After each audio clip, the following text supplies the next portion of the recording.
everyone, and welcome back to my channel.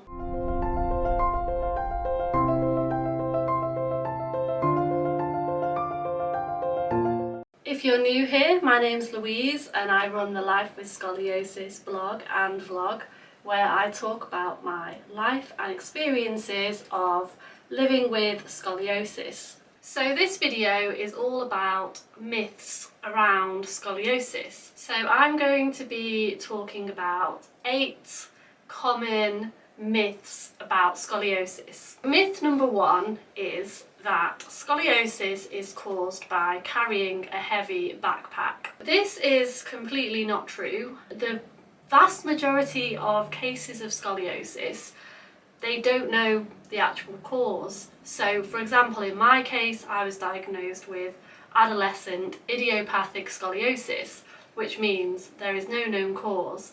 The majority of cases of scoliosis fall into this category and they don't know why scoliosis happens, but it's definitely nothing to do with carrying a heavy backpack. Myth number 2 is that scoliosis doesn't cause pain. Now, scoliosis is obviously completely different for everybody that has scoliosis, so some people may not have pain and some people may have pain, but it is often quoted that scoliosis doesn't cause pain at all. In my experience, this is not true. I have quite a lot of pain with my scoliosis, like some days it's worse than others.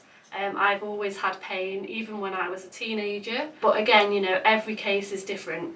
But I think the sweeping statement of that it doesn't cause pain at all is not true. So myth number 3 is that all cases of scoliosis require surgery. So this is completely not true. Most cases of scoliosis don't require surgery. Surgery is only recommended in the severe cases, and they measure them in something called a Cobb angle, and if the Cobb angle measures over 50 degrees, that person would be a candidate for surgery, but it doesn't necessarily mean that they have to have it. So scoliosis definitely doesn't always require surgery. In mild cases, things like physio can help, bracing can help in younger children. It doesn't always lead to surgery. Myth number 4 is that you should not exercise if you have scoliosis. So this is completely untrue. Obviously, you should never do any activity that causes you discomfort or pain. You should always check with your doctor before doing any kind of new activity or exercise if you have scoliosis or any kind of back condition. However, not exercising with scoliosis can be detrimental, so it's really important to keep your back, your core, as strong as possible. So movement is very, very important. Things like Pilates, swimming, walking, hiking, cycling, you know, things like that. I myself enjoy running, you know, even though that might not be the best for my spine, I still enjoy doing it and I enjoy the movement. So you really need to keep yourself as active as possible and don't let scoliosis stop you from exercising, because not moving can cause more problems. It can cause problems with pain and stiffness, and obviously the health problems associated with not exercising are far worse. So myth number 5 is that scoliosis can be prevented. Again, this is not true. In most cases of scoliosis, there is no known cause, they don't know why it happens, and there's nothing that can be done to stop it from happening if it's going to happen. So with adolescent idiopathic scoliosis, it can often develop very, very quickly. So in my case, it developed at age 14, but when I was, 12, for example, I didn't have scoliosis. It was something that developed quickly. It was nothing that I did or didn't do. So you can't feel bad about not spotting it or anything like that.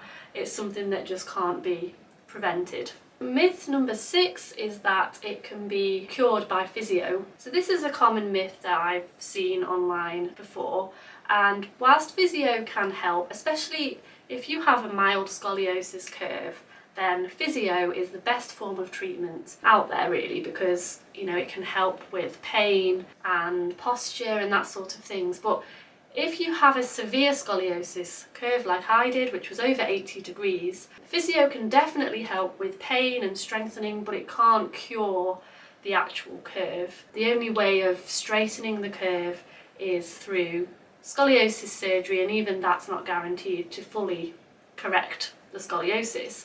But physio, it can't cure severe scoliosis curves. So myth number 7 is that scoliosis is caused by bad posture. Again, this links back to the point that there's no known cause of scoliosis, so it's not caused by anything that a person did do or didn't do. So it's definitely not caused by having bad posture or sitting in a certain way. And finally, myth number 8 is that scoliosis affects your ability to have children. Again, this is untrue, and if you have scoliosis, there's no reason why you can't have children, unless there's another reason why you can't have children. But scoliosis wouldn't be the cause of somebody not being able to have children. So I know lots of people with scoliosis that have had children and had normal deliveries and that sort of thing. So if you have scoliosis and you're worried about this, then don't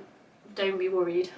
So obviously I'm not a doctor, and you know, these points are just based on my experiences with scoliosis, but having scoliosis should not impact your ability to have children. Those are the 8 common myths of scoliosis.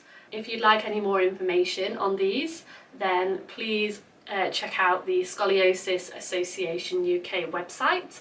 As I said, I'm not a doctor, but I've got all of my information from that website, and it's a very reliable source if you've got any questions about scoliosis or you want any more information. So thank you very much for watching. I hope you found the video useful or interesting. If you did, please feel free to subscribe. I upload regular videos all about my life with scoliosis and scoliosis in general. So thank you for watching, and I'll see you next time.